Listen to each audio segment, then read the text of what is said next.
Malam itu seharusnya menjadi malam paling biasa bagi Rizky. Office boy polos yang hidupnya berjalan lurus tanpa banyak pilihan. Namun, hujan deras, listrik darurat, dan satu nama membuat segalanya berubah. Lintang. Direktur muda yang selalu tampak sempurna itu kini terjebak bersamanya di lantai 18 saat lift mati dan gedung perlahan sepi. Bunyi hujan memukul kaca seperti detak jantung yang tak beraturan, menciptakan tekanan yang tak pernah Rizky rasakan sebelumnya. Saat ia selesai membersihkan meja, Lintang tiba-tiba berkata lirih, "Rizky, kamu masih di sini ya?" Nada suaranya berbeda, bukan perintah, bukan atasan, melainkan seseorang yang sedang rapuh. Ia mendekat, jarak mereka tinggal satu langkah. Di tengah keheningan yang menyesakkan itu, Lintang menarik napas berat lalu berbisik jujur. "Aku tahu ini terdengar aneh, tapi bolehkah kamu merangkulku sebentar? Atau sekadar pelukan kecil, supaya aku tidak merasa sendirian malam ini?" Rizky membeku, jantungnya berdebar keras, bukan karena keberanian, tapi karena untuk pertama kalinya, ia melihat sisi manusia dari seorang bos cantik yang selama ini terasa begitu jauh. Dalam detik itu, batas jabatan runtuh oleh keadaan yang memaksa dan kejujuran yang tak direncanakan. Ternyata sahabat semuanya, sebelum lanjut ceritanya, tuliskan dulu di kolom komentar dari kota mana kalian menonton. Semoga yang like dan subscribe channel ini dimudahkan segala urusannya, dilapangkan rizkinya, disehatkan badannya, dan dikabulkan semua hajat dunia akhirat oleh Allah Subhanahu wa Ta'ala. Amin ya Robbal 'Alamin. Sekarang mari kita lanjut. Rizky akhirnya mengangguk pelan, bukan sebagai jawaban berani, melainkan sebagai bentuk empati yang lahir dari keheningan panjang.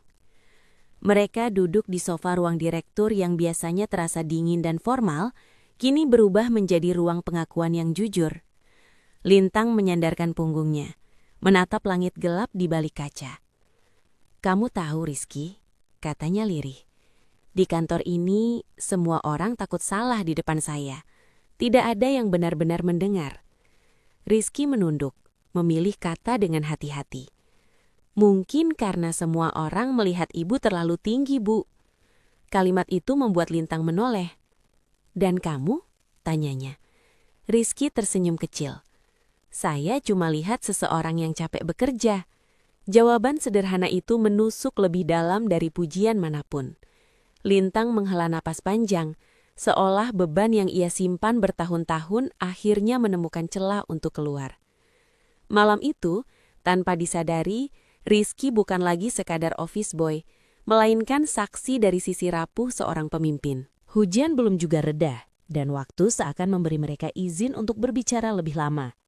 Lintang mulai bercerita tentang tekanan target, tentang rapat tanpa henti, dan tentang kesepian yang datang justru ketika ia berada di puncak.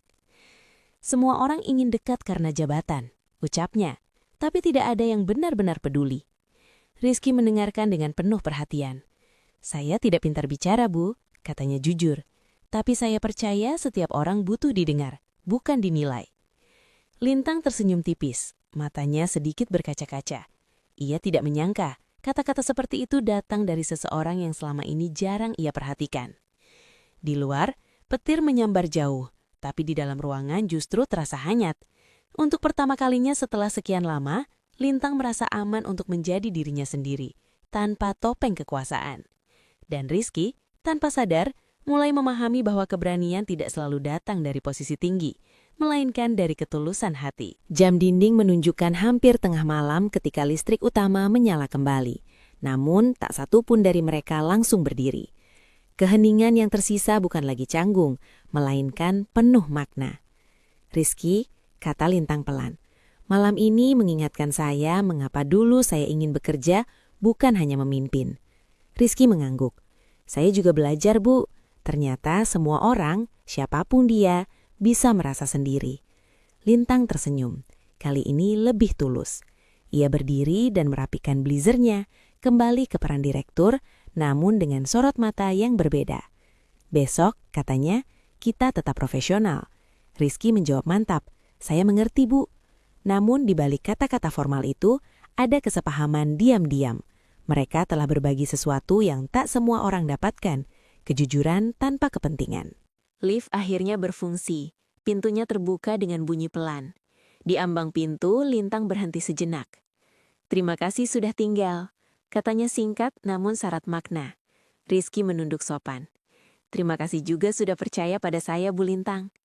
Saat pintu lift menutup, Rizky menyadari bahwa imbalan tak terduga malam itu bukan uang lembur atau pujian, melainkan perasaan dihargai sebagai manusia. Sementara itu, Lintang melangkah keluar gedung dengan hati yang lebih ringan, membawa kesadaran bahwa kekuatan seorang bos tidak berkurang ketika ia mengakui kelelahannya. Malam itu tidak melahirkan skandal, tetapi meninggalkan bekas yang dalam. Sebuah awal dari hubungan kerja yang kelak akan diuji oleh gosip, jarak jabatan, dan perasaan yang perlahan tumbuh tanpa pernah diminta. Keesokan paginya, Rizky datang lebih awal dari biasanya. Ada perasaan aneh yang ia sendiri sulit jelaskan. Bukan bangga, bukan juga berharap, hanya kesadaran bahwa malam sebelumnya telah meninggalkan jejak di pikirannya. Ia kembali menjalankan rutinitasnya, menyapu, mengepel, menyeduh kopi untuk para karyawan. Namun ketika ia melewati ruang direktur, langkahnya melambat. Pintu terbuka sedikit, dan di dalam, Lintang tampak berdiri dengan ekspresi tenang namun berbeda. Saat mata mereka bertemu, Lintang mengangguk kecil. Bukan senyum berlebihan, hanya pengakuan singkat yang cukup membuat Rizky mengerti. "Pagi, Bu," sapa Rizky sopan. "Pagi, Rizky," jawab Lintang dengan nada profesional tapi hangat. Interaksi singkat itu terlihat biasa bagi orang lain, namun bagi mereka berdua, ada lapisan makna yang tak terucap. Rizky menyadari, menjaga sikap adalah bentuk tanggung jawab, bukan penyangkalan perasaan. Sementara Lintang mulai memahami bahwa empati bisa hadir tanpa harus melanggar batas. Hari-hari berikutnya berjalan normal. Namun gosip kantor bergerak lebih cepat daripada kebenaran. Beberapa karyawan mulai berbisik tentang kedekatan tak biasa antara direktur dan office boy. Rizky mendengarnya di pantry, kata-kata yang menusuk meski tidak diarahkan langsung. "Hati-hati Ki," ujar seorang rekan pelan. "Orang bisa salah paham." Rizky hanya mengangguk, memilih diam. Ia tahu keheningan kadang adalah perlindungan terbaik. Di sisi lain, Lintang menerima laporan tentang suasana kantor yang mulai tidak sehat. Ia memanggil Rizky ke ruangannya. Pintu tetap terbuka, jarak tetap dijaga. "Saya dengar ada omongan," katanya tegas namun adil. Rizky menjawab jujur. "Saya siap menjaga sikap, Bu. Saya tidak ingin merusak apapun." Jawaban itu membuat Lintang terdiam sejenak. Ia melihat Rizky bukan sebagai sumber masalah, melainkan sebagai seseorang yang ikut menanggung konsekuensi dari kejujuran yang ia sendiri minta malam itu. Lintang akhirnya mengambil keputusan yang tidak mudah. Dalam rapat manajemen, ia menegaskan kembali nilai profesionalisme dan saling menghormati tanpa menyebut nama siapapun. "Tidak ada tempat bagi asumsi tanpa fakta," ucapnya lantang. Keputusan itu menenangkan sebagian karyawan, namun juga menempatkan Lintang pada posisi yang semakin sepi. Malam itu, ia duduk sendirian di ruang kerjanya, memandangi lampu kota. Rizky, yang hendak pulang, melihat lampu ruang direktur masih menyala. Ia ragu, lalu memutuskan meninggalkan secangkir teh hangat di meja luar, tanpa mengetuk, tanpa bicara.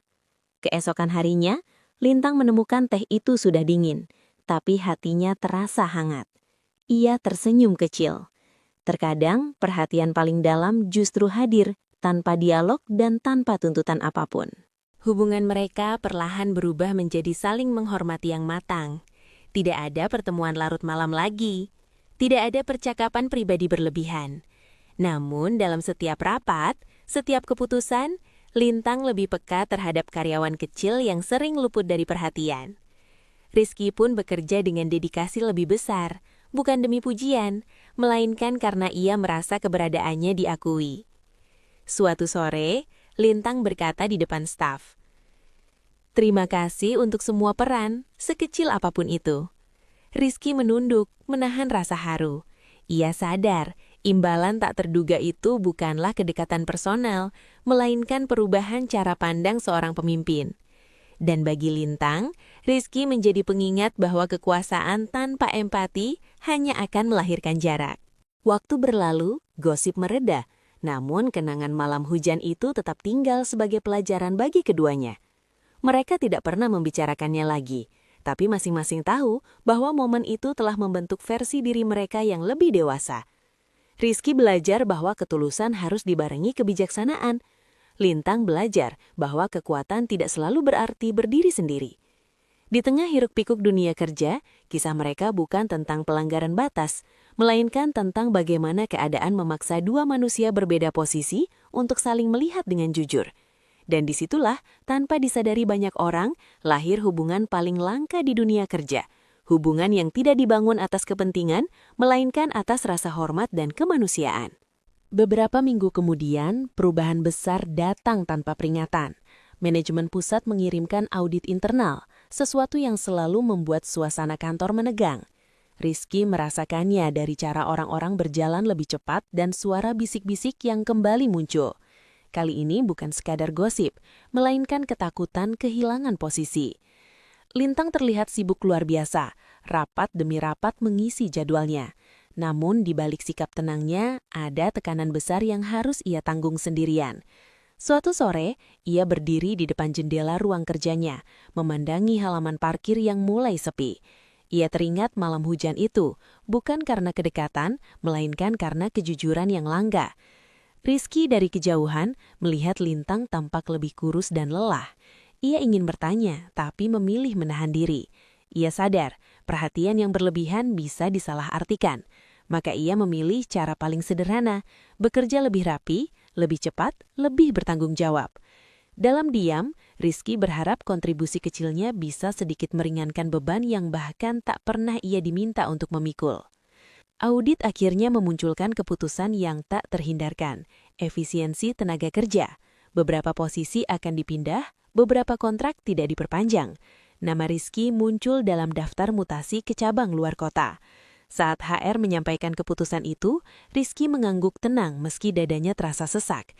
Ia tidak marah, tidak menyalahkan siapapun. Ini keputusan perusahaan, katanya singkat. Namun kabar itu sampai ke telinga Lintang, dan untuk pertama kalinya sejak lama, ia kehilangan ketenangan. Ia memanggil HR, menelaah ulang laporan, mempertanyakan alasan. Rizky bukan masalah, tegasnya. Dia justru contoh dedikasi. HR menjawab diplomatis. Ini soal kebutuhan operasional, Bu. Malam itu, Lintang duduk sendirian lebih lama dari biasanya. Ia menyadari batas kekuasaannya, bahwa tidak semua hal bisa ia lindungi. Dan di saat yang sama, ia merasakan sesuatu yang lebih berat dari sekedar tanggung jawab profesional. Rasa kehilangan yang tidak pernah ia akui sebelumnya. Hari terakhir Rizky di kantor pusat tiba lebih cepat dari yang ia bayangkan. Ia mengemas barang-barangnya dengan rapi. Botol minum, buku doa kecil, dan foto ibunya. Beberapa rekan menyalami dengan canggung. Sebagian hanya mengangguk. Saat ia hampir melangkah pergi, suara Lintang menghentikannya. "Rizky, tunggu sebentar." Mereka berdiri berhadapan di ruang yang pintunya terbuka lebar. "Saya ingin mengucapkan terima kasih," kata Lintang. Suaranya terkendali namun dalam. "Atas kerja kerasmu dan atas caramu tetap menjaga sikap." Rizky tersenyum kecil. "Saya juga berterima kasih, Bu, karena sudah memperlakukan saya dengan hormat." Tidak ada pelukan, tidak ada sentuhan, hanya tatapan yang penuh pengertian. "Kemanapun kamu ditempatkan," lanjut Lintang, "jangan pernah ragu pada nilai dirimu." Kalimat itu tertanam kuat di benak Rizky. Ia menunduk sopan, lalu melangkah pergi, membawa lebih dari sekedar surat mutasi. Ia membawa keyakinan baru tentang harga dirinya. Cabang baru memberi Rizky tantangan yang berbeda. Lingkungannya lebih keras, pekerjaannya lebih berat, namun ia menjalaninya dengan keteguhan yang lahir dari pengalaman. Ia kini lebih percaya diri, lebih berani berbicara, lebih peka terhadap orang lain. Sementara itu, di kantor pusat, Lintang menghadapi tekanan yang kian besar. Keputusan-keputusan sulit menguras emosinya. Namun setiap kali ia ragu, ia teringat seorang office boy polos yang mengajarkannya arti kehadiran tanpa tuntutan. Perlahan, gaya kepemimpinannya berubah. Ia lebih sering turun ke lapangan, lebih mendengar, lebih manusiawi. Beberapa orang menyadari perubahan itu, tanpa tahu asalnya. Lintang tidak pernah menceritakan apa yang terjadi malam hujan itu. Ia menyimpannya sebagai pengingat pribadi, bahwa kekuatan seorang pemimpin bukan hanya pada keputusan besar, melainkan pada kemampuan untuk menghargai manusia di sekitarnya. Bertahun kemudian, dalam sebuah acara perusahaan, Rizky dan Lintang bertemu kembali. Rizky kini mengenakan seragam yang lebih rapi, posisinya telah naik melalui kerja keras. Lintang menyapanya dengan senyum bangga yang tak perlu dijelaskan. "Kamu terlihat baik," katanya. Rizky menjawab mantap. "Semua karena pelajaran yang saya dapat di sini dulu." Mereka berbincang singkat, profesional, dewasa. Tidak ada penyesalan, tidak ada harapan yang menggantung. Hanya rasa hormat yang tumbuh dari kisah yang tidak banyak orang tahu.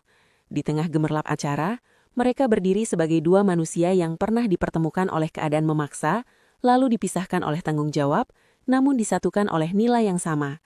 Kisah mereka bukan tentang cinta terlarang, melainkan tentang bagaimana satu malam kejujuran bisa mengubah arah hidup seseorang. Dan itulah imbalan tak terduga yang paling nyata, bukan materi, melainkan pertumbuhan. Setelah pertemuan singkat di acara perusahaan itu, Rizky pulang dengan perasaan yang sulit ia jelaskan. Bukan rindu, bukan pula harapan lama yang bangkit, melainkan rasa syukur karena perjalanan hidupnya ternyata bermakna. Ia duduk di kamar kosnya yang sederhana, membuka kembali buku doa kecil yang selalu ia bawa sejak pertama kali bekerja. Di antara lembarannya, terselip kartu ucapan lama dari kantor pusat, tanpa nama pengirim, hanya tulisan singkat. "Teruslah jadi manusia yang baik." Rizky tahu siapa yang menuliskannya, meski tak pernah dikonfirmasi. Ia tersenyum kecil. Dalam diam, ia menyadari bahwa tidak semua hubungan harus berakhir dengan kepemilikan. Ada yang cukup berhenti sebagai pelajaran. Malam itu, Rizky menatap langit dari jendela sempit. Mengingat dirinya yang dulu hanyalah office boy polos. Takut salah, takut bermimpi. Kini, ia bukan siapa-siapa yang besar. Tapi ia tahu nilai dirinya. Dan itu, baginya, adalah kemenangan terbesar. Di sisi lain kota, Lintang juga terjaga lebih lama dari biasanya. Acara perusahaan telah usai, namun pikirannya kembali pada wajah Rizky yang kini tampak lebih dewasa dan mantap. Ia duduk di ruang kerjanya yang sunyi, memandangi kursi kosong di seberang meja. Kursi yang dulu pernah menjadi saksi percakapan jujur di malam hujan. Lintang menarik napas panjang. Ia tidak menyesal. Justru ia bersyukur tidak melangkah lebih jauh dari batas yang seharusnya. Tidak semua kedekatan harus dimiliki, gumamnya pelan. Sebagai pemimpin, ia telah belajar kerasnya tanggung jawab. Sebagai manusia, ia belajar bahwa empati bisa hadir tanpa melanggar nilai. Rizky adalah pengingat paling nyata akan hal itu. Ia menutup laptopnya, mematikan lampu, dan pulang dengan hati yang lebih tenang daripada tahun-tahun sebelumnya. Waktu terus berjalan, membawa Rizky pada kesempatan-kesempatan baru. Ia dipercaya menangani tim kecil di cabangnya. Bukan karena jabatan, melainkan karena caranya memperlakukan orang lain. "Kamu enak diajak kerja," kata bawahannya suatu hari.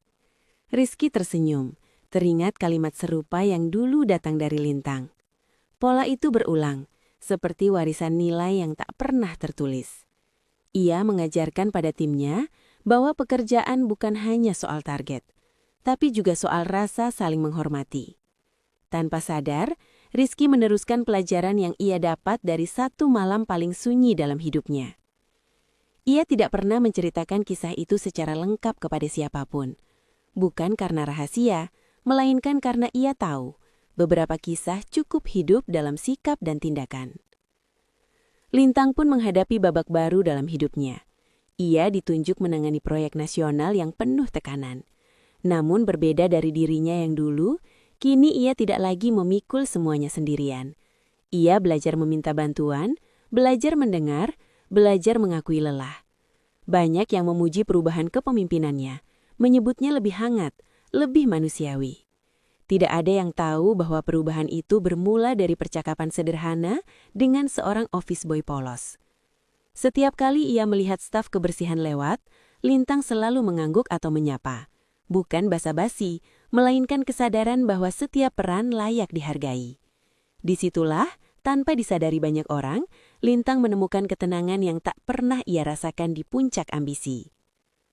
Pada akhirnya kisah Rizky dan Lintang bukan tentang pelanggaran batas, bukan pula tentang cinta yang harus dimiliki. Ini adalah kisah tentang dua manusia dari dunia yang berbeda, dipertemukan oleh keadaan memaksa, lalu dipisahkan oleh tanggung jawab, namun sama-sama tumbuh karena kejujuran yang singkat, namun tulus. Tidak ada yang viral, tidak ada yang tercatat resmi, namun dampaknya nyata. Dalam cara Rizky memimpin dan dalam cara Lintang memanusiakan orang lain. Kadang, imbalan tak terduga bukanlah uang, jabatan, atau kedekatan, melainkan perubahan arah hidup. Dan itulah kisah nyata yang jarang diceritakan, bahwa satu malam, satu percakapan, dan satu pelukan empati, yang bahkan tak perlu diulang, bisa mengubah segalanya. Suatu pagi, Rizky menerima pesan singkat dari nomor tak dikenal. Isinya sederhana. Terima kasih sudah menjadi versi terbaik dari dirimu. Tidak ada nama, tidak ada penjelasan. Rizky membaca pesan itu berulang kali, lalu tersenyum pelan. Ia tidak perlu memastikan siapa pengirimnya. Dalam hidupnya yang kini lebih tertata, ia belajar bahwa tidak semua kebaikan harus diberi label atau balasan. Ia melanjutkan aktivitasnya hari itu dengan langkah ringan, menyapa bawahannya satu persatu, mendengarkan keluhan kecil yang dulu mungkin ia abaikan. Ia sadar, pengalaman hidup telah membentuknya menjadi pribadi yang lebih peka. Bukan karena jabatan atau wewenang, tetapi karena ia pernah berada di posisi paling bawah dan diperlakukan dengan hormat.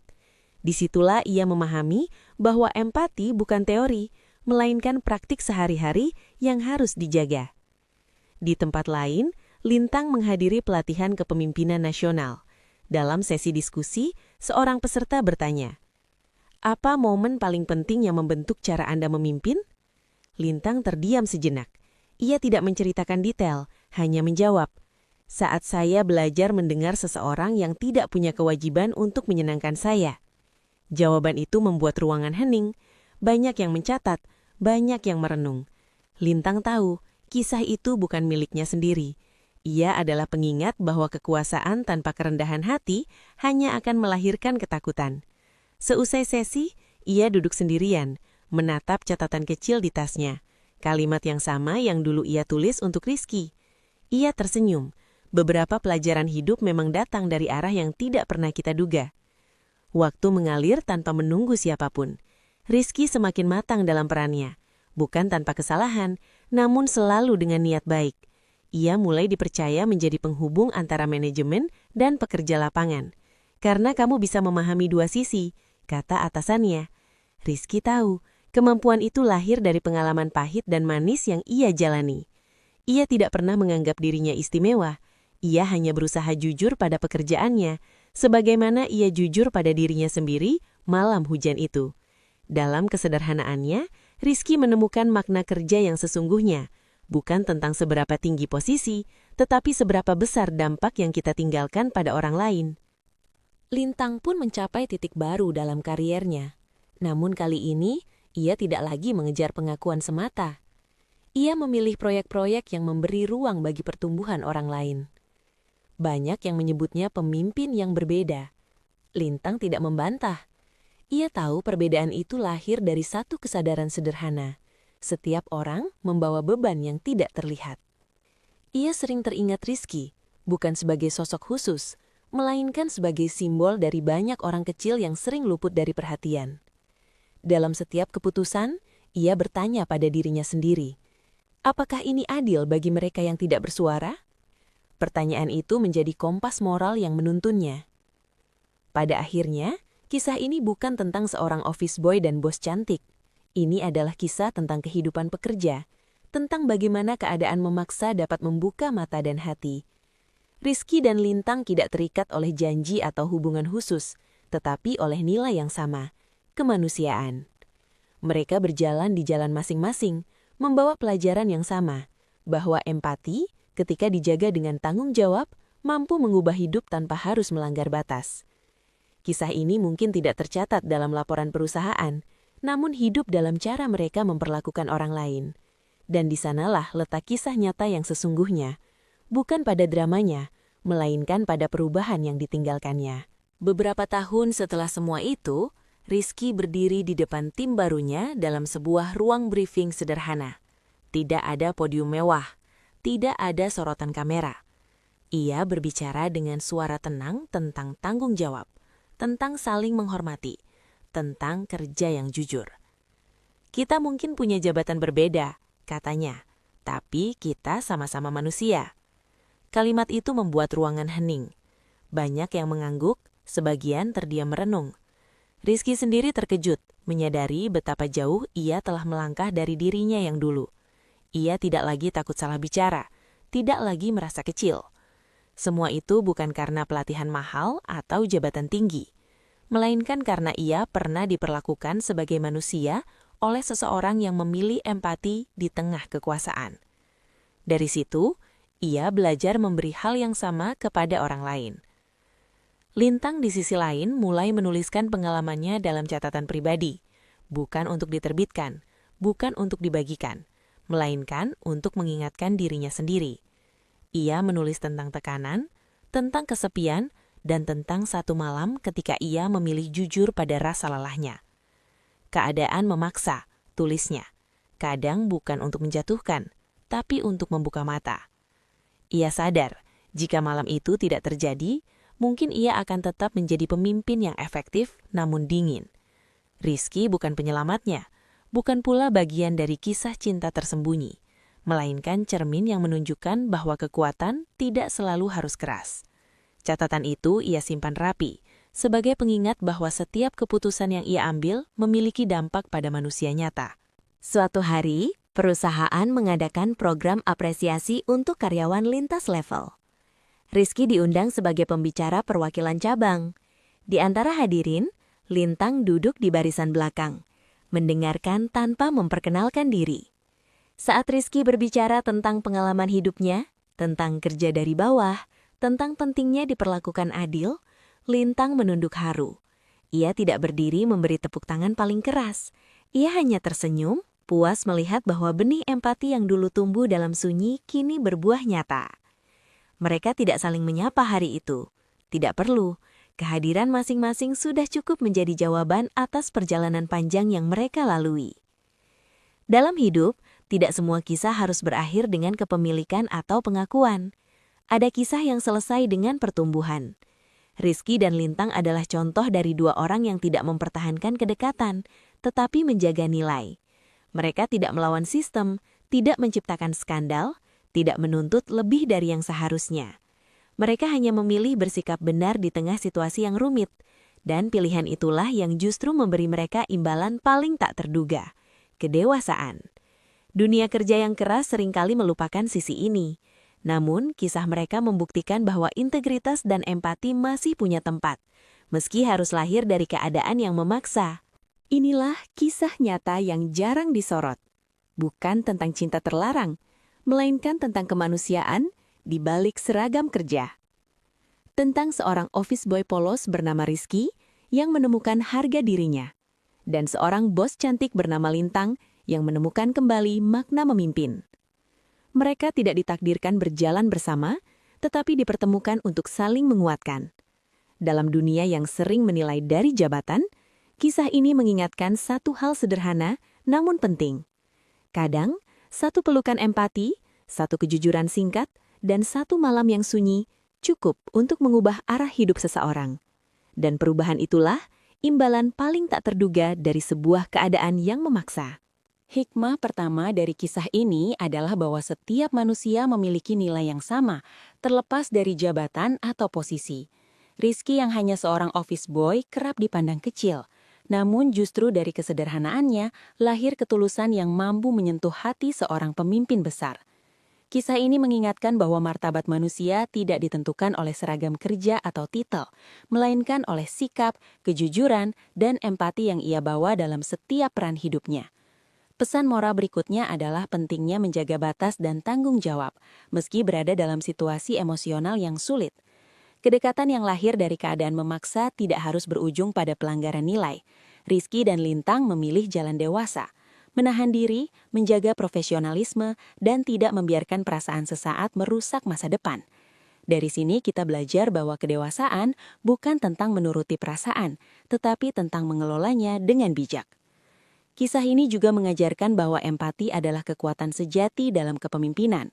Lintang berubah bukan karena tekanan, melainkan karena ia mau membuka hati dan mendengar suara yang selama ini tak dianggap penting. Seorang pemimpin yang mau merendahkan ego dan memahami kondisi orang lain akan menciptakan lingkungan kerja yang lebih sehat dan manusiawi. Kepemimpinan bukan hanya soal mengatur, tetapi tentang memberi rasa aman dan dihargai. Hikmah lain yang tak kalah penting adalah bahwa kebaikan tidak selalu berbuah langsung, tetapi selalu meninggalkan jejak.